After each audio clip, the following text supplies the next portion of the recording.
Olá, galera, tudo bom? Então, vamos para mais um Show and Tell. E agora acabou acumulando muitas leituras, então talvez esse vídeo saia bastante longo. Vamos para a primeira delas, que é Orgulho e Preconceito, um livro que eu adoro, gosto muito desse livro. Eu li nessa edição bonita aqui da Zahar, mas também vou confessar para vocês que eu baixei a da Penguin no meu Kindle e ela é muito boa. As duas, os dois prefácios que tem na edição do Kindle da Zahar são sensacionais, assim, vale muito a pena. E, e eu acho assim, ó, tem gente que não gosta muito das Penguin por não ser capa dura, por ser brochura e tal. Então baixem sempre que puderem, baixem no Kindle, porque elas têm sempre uma fortuna crítica muito boa. Eu sou encantada nessas edições da Penguin.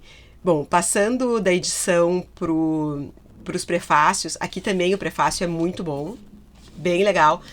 Eu tenho que dizer uma coisa pra vocês. Os dois prefácios têm spoiler. Essa história aqui é uma história manjadíssima, né, galera? Então, tipo, spoiler é o de menos, na minha opinião. Mas eu respeito quem detesta spoiler, então pros que detestam, se liguem de ler depois que vocês tiverem lido o livro, né? Eu até fiz isso, eu li depois. Eu comecei a ler história e fiquei tão animada que acabei lendo depois. E aqui, gente, o que nós temos? Um enredo de Cinderela requentado? Não. Também temos um enredo de Cinderela requentado, mas não é só isso, sabe? A Jane Austen, além de escrever muito bem, situar muito bem, fazer a gente se apaixonar pelos personagens, ela é daquelas autoras que ela não subestima a nossa inteligência. Ela não faz só uma bobagemzinha romântica, assim. Ela faz, sim, também uma crítica. Eu acredito, na minha opinião, desde a primeira frase do livro, a primeira frase do livro é famosa, é uma verdade universalmente conhecida que um homem solteiro, dono de boa fortuna, deve estar precisando de uma esposa. Eu acho que aqui ela já começa uma coisa meio irônica, né? Já sai de um tom que dá a tinta do que vai ser o livro inteiro. O livro inteiro tem muita ironia, tem muito sarcasmo, de uma forma que eu particularmente adoro. Então tu vai ter um casal protagonista que é a Lizzie, uma pessoa extremamente orgulhosa, e o Darcy, que é o que seria o preconceituoso, mas que também é extremamente orgulhoso, e todas as peripécias do amor deles.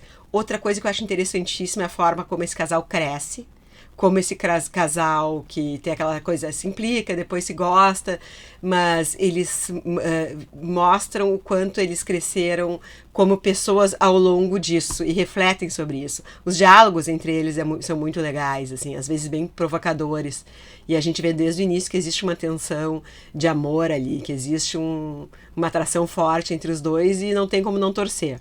Os personagens, a maioria são detestáveis, mas daquele detestável adorável, né? E tem várias coisas legais do livro que vale a pena. Não pensem que assim, ó, é um livro machista. Talvez algum desavisado ache que... Bom, hoje em dia até Shakespeare é considerado machista, né? Mas, enfim, não pense que é uma coisa assim inocentezona, que nunca teve discussões sobre machismo e feminismo. Tem duas coisas muito importantes, né, na Inglaterra. Em 1790, teve uma grande discussão entre a Mary Wollstonecraft, que era a mãe da Mary Shelley, não sei se vocês lembram, a Mary Shelley de Frankenstein. A mãe dela foi uma grande feminista. E ao mesmo tempo que ela lança na época não era um livro, foram artigos em jornais que depois tornaram esse livro, que foi um primeiro grande manifesto feminista. Também teve o Edward Burne, que escreve sobre a Revolução Francesa, que é um historiador bem conservador, muito bom, inclusive esse livro eu gosto, é bem indicado, da Revolução Francesa, mas extremamente conservador. E naquele mesmo ano que ele lança esse livro, eles discutem intelectualmente sobre essas questões, ela defendendo que as mulheres têm que ter direitos iguais, porque são iguais, etc e tal. Mas, infelizmente, somente, isso é uma coisa que vale bastante, que a gente, volta e meia, vocês que já me conhecem, pegam a gente falando sobre a jurisprudência da inquilina de Wiltshire Hall. A jurisprudência que a gente fala é a seguinte, ó, não existia uma lei na Inglaterra, até 1800, deixa eu até Isso eu tenho a data aqui. Eu fiz uma linha do tempo, depois eu vou ver se eu coloco em algum lugar para vocês, justamente para a gente se encontrar nisso, né? A Jane Austen, ela não é vitoriana, ela é anterior, ela é do período regencial e mesmo assim ela faz uma obra que traz muitas coisas novas, muitas coisas inovadoras, digamos, né? Mesmo levando em conta os movimentos literários da época que ela vivia. Então, assim, ó, em 1857, vocês vejam, esse movimento feminista começou lá em 1790. Só em 1982, desculpa, que a lei da propriedade da mulher casada, ela foi aprovada. O que isso significa? Antes disso, a mulher que casava, todos os bens que ela tinha iam para o marido. E eles faziam um testamento, aí no testamento eles colocavam que só poderia passar os bens para o próximo filho homem. E isso aqui é bem retratado. Tem um primo dela que vai até depois visitá-la, que vai ser quem vai receber todos os bens delas. Então isso, imagina, todos esses séculos ficou essa questão que paralisava, engessava as mulheres de qualquer forma, né? As mulheres não podiam ter propriedade, casavam, perdiam as propriedades e, naturalmente, isso tirava muito da autonomia. Então, se casasse com um cara legal, era maravilhoso. Se casasse com um cara mau, poderia ser o fim de uma vida, que é o que acontece com a Inquilina de Wilfred Hall. O livro, para não dizer que tem spoiler, começa assim. Ela começa casada com um tirano e ela não tem direito a nada, dinheiro nenhum, porque ela é a mulher. Então, o que acontece aqui também, o pai das meninas, que são uma é a Elizabeth, a nossa heroína, ele é obrigado a doar todos os bens dele, ele recebeu uma herança, mas ele é obrigado a doar pro primo mais próximo, se ele não teve filhos, que é o que aconteceu, não teve filhos homens, né? Que é um cara chatésimo. E aí mostra mais uma coisa, mostra mais uma coisa que eu digo que é o feminismo na Jane Austen. Ela põe na voz dele uma frase. Ele tá visitando e ele quer ler os sermões de Fortice. Esses sermões que ele quer ler, que ela coloca aqui que ele quer ler, primeiro que ela já coloca que ele é um chato, aqueles personagens muito chatos. Então, o cara que tu vai antipatizar de cara, ele vai indicar um livro que é aqueles livros que eram super para deixar as mulheres, as mulheres têm que ser submissas, as mulheres isso e aquilo, e era um livro que as feministas atacavam. Então, de certa forma, ela critica esse livro e de uma forma muito inteligente e perspicaz, bem como é a Elizabeth, né, que é a personagem principal do livro. Várias coisinhas assim que eu acho que aí vocês verem, a Mary Woodcroft tanto a Mary quanto o Edward Burke são duas pessoas que escreveram de uma forma bem panfletária sobre esses assuntos, um do lado conservador e ela do lado feminista.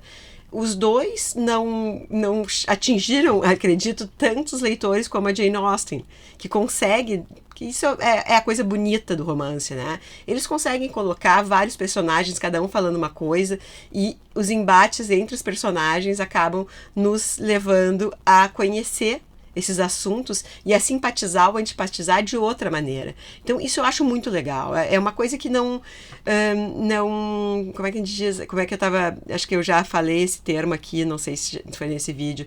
Ela não acha que o leitor é burro, sabe? Ela não desmerece a inteligência do leitor e isso é muito legal. Tem mais umas coisas que eu gostaria de falar aqui. Bom, aqui a heroína fala muito sobre essa questão de conquistar a felicidade. Ela conquista com o Sr. Darcy as primeiras impressões, né? Eu acho que, se eu não me engano, o título desse livro era para ser Primeiras Impressões. Mostra que as primeiras impressões que ela teve do Darcy não eram corretas e vice-versa. Mostra uma evolução que eles têm dentro do relacionamento, dentro das fases da vida deles, que é muito interessante, porque inclusive assim, ela teve umas impressões erradas dele, mas também em várias falas dele ele foi muito errado, mas ele evolui e ela sabe perdoar, e isso eu não entendo como algumas pessoas veem como uma coisa ruim, sabe? Eu acho que é uma coisa boa, eu não vejo como uma submissão dela, até porque ela negou o amor dele muitas vezes, e o fato dele ter mudado e ela ter confiado eu acho que não é uma coisa submissa, pelo contrário, é o fato de ele ter mudado por ela. Mas eu principalmente quero falar que hoje em dia vale muito isso, né? Aquela coisa de cancelar direto numa primeira impressão que a gente tem. Dá tempo ao tempo, as pessoas mudam, as pessoas melhoram e evoluem, ainda mais quando você é jovem, né? A vivacidade da mente dela é incrível e é isso que eu acho que as maioria das pessoas se identificam com ela. Ela é esperta, ela é inteligente, ela é perspicaz, ela tem esse humor bacana. As discussões dela, seja com o Darcy ou com outras pessoas, são inteligentes, são interessantes. E tem vários personagens detestáveis, inclusive o pai dela, que às vezes no início é muito querido, depois fica detestável, depois faz coisas muito queridas. Mas gente, eu me pego nos detalhes, né? Então eu adorei a Mary, né? A Mary é a irmã dela que menos aparece. Ela é feia, segundo a maioria dos filmes retrata ela assim. E ela fala... E aí as irmãs falam, todas são festeiras, mas acham que ela, por ser a irmã intelectual, ela não gostaria de festear. E ela diz, não, enquanto eu puder ter as manhãs para passar como quiser, isso basta. Não acho um sacrifício participar de quando em quando de eventos noturnos. Temos deveres para com a sociedade e sou uma das pessoas que considero intervalos de recreação e diversão desejáveis para todos. Eu sou assim, eu sou uma leitora que não deixo de... não sou assim eu sou uma senhora, não sou uma jovem senhora nesse sentido. Aliás, eu não sou nem jovem senhora, né? Eu já sou velha, eu já sou uma senhora já de mais idade. Mas eu adoro festejar e acho que uma coisa não impede a outra. Mas se tiver o meu tempinho para ler meus livros, não me importo de ter vida social e de confraternizar. Mas, infelizmente, já tô meio que passando, não tem tanta balada para as senhoras da minha idade. Gente, eu adorei, eu poderia ficar falando horas aqui desse livro, porque eu gostei muito. Vi a versão de cinema, que eu vi no cinema a versão da Keira Knightley, e agora que o Mr. Darcy é o Tom do Succession, que é maravilhosa, eu gosto muito. E revi, e agora gostei mais ainda. E me lembrei também dessa coisa dos detalhes, a Charlotte. A Charlotte é uma amiga da Elizabeth, que é a melhor amiga dela, que não tem tantas chances, não é tão convidada, não recebe tantos convites e não consegue um casamento tão bom. E quando ela aceita casar com uma pessoa que a Charlotte acha bem mais ou menos, a Charlotte fica chateada e a amizade delas esfria um monte. E no livro ela chega a... Eu não me lembro assim, mas eu não vi de forma tão estridente como ela faz no filme, que no filme ela diz para Charlotte, para Charlotte não, a Charlotte diz para Elizabeth, don't dare to judge me. E no livro não, ela não faz, eu acho, pelo menos me corrija se eu estiver errada, que ela é mais sutil nisso. Eu acho que essa escolha do filme foi muito boa. Eu acho que faltou um pouco disso também, de a gente ver que a Elizabeth, às vezes, ela julga as mulheres de uma forma muito... o padrão dela é muito alto, a métrica dela é muito alta e nem todo mundo teve as chances que ela teve, né? Então isso aí é interessante do filme, gostei de ver, gostei da atitude dela. O filme é uma graça também. O filme e o livro são coisas muito gostosas, são coisas boas de ler. O segundo foi o Drácula, gente. Drácula eu terminei, eu não li nesse aqui, eu li o Drácula também na Penguin, e indico também de lá na Penguin. Eu li com o Clube das Jovens Senhoras, agora a gente estava falando dessa nomenclatura que foi ficando famosa pela Fala Fernanda. Eu entrei nesse clube meio assim, sabendo que eu não ia poder acompanhar tão bem, mas não queria deixar de estar no clube, porque eu acho a Fernanda incrível e ela ensina muitas coisas de organização. O material que ela fornece é muito organizado, então está sendo muito legal, porque eu tô lendo os livros que ela indica sem a necessidade de ficar procurando coisas e tal, que geralmente eu faço isso. Pra mim é uma vitória quando eu consigo ler, e fora que as coisas que ela coloca são demais, assim, ela já põe tanto material bacana que nem o material dela eu consigo dar conta. E foi muito bom, eu li Frankenstein mês passado e li Drácula agora. E é um baita clássico legal, assim. Aqui tá todas as regras do que é ser um vampiro de verdade, né? Vários dos vampiros que a gente conhece são com base aqui no que o Bram Stoker escreveu, nas regras que ele colocou. Ele escreve bem, o livro é todo, tem muito isso, né, na época vitoriana, de cartas e diários. Então o livro é todo escrito em cartas e diários. Só achei assim, ó, o final muito arrastado. Muito arrastado. Aí já me... sabe? Quando chega assim no final dá vontade de botar no fast forward, assim. Mas fora isso, eu adorei o livro. Outro livro que eu amei de paixão foi este, Outono Alemão. O que acontece aqui? Um sueco, esse Stig Dagerman, que é esse autor, é um livro de ensaios. Quando terminou a guerra, ele foi para a Alemanha devastada para fazer reportagem. Então ele entrevista diversas pessoas, ele vai em vários lugares e a gente sente bem o clima do que era aquela Alemanha pós-guerra, aquele abandono, aquelas pessoas dividindo, né, os aliados dividindo as tarefas com os russos e aquela coisa de que o povo alemão mesmo estava sofrendo pra caramba, não estava comendo bem, não estava tendo acesso a quase nada. Então, assim, uma coisa bem decadente, né? E ele retrata muito bem, a gente não lembra, né, o que o nazismo foi para as pessoas que vivenciaram, e também ele conta dos julgamentos, né? Porque todo mundo acabou sofrendo de alguma forma, alguma censura por ter participado ou por ter ficado omisso. Todo mundo, eu digo daqui, das pessoas que estão de personagens aqui, não sei da totalidade da população, mas é muito interessante. E eu li, quem me deu esse livro foi a Tati, que é uma das nossas primas da Breitstrasse. Ela comprou na Europa, aqui dessa editora portuguesa, Antígona. Então quem puder trazer, é ótimo, porque não tem em português do Brasil.